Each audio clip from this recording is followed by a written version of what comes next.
Hello Gear subscribers, welcome to the channel. In this video, I will show and tell you how you can download and install Snapchat application on your iPhone or iPad.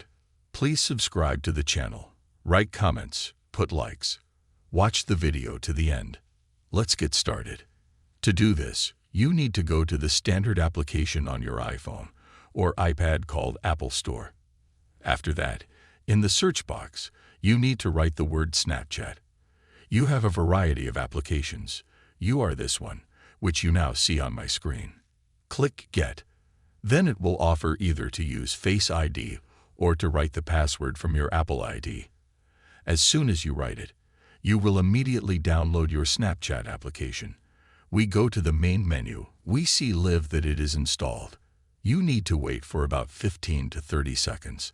It all depends on what kind of Wi-Fi you have. If it is fast, and then you download quickly. If it's slow, it's slow. If there's cellular data, it will be slow too. Together, we're installing.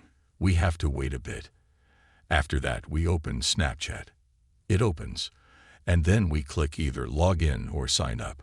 Choose which of these suits us. Click log in. Then we need to enter username, HAD or phone number, or leave password, and sign in. If not, we click sign up and create a new account. If you like this video, put likes, subscribe to the channel. All right, bye.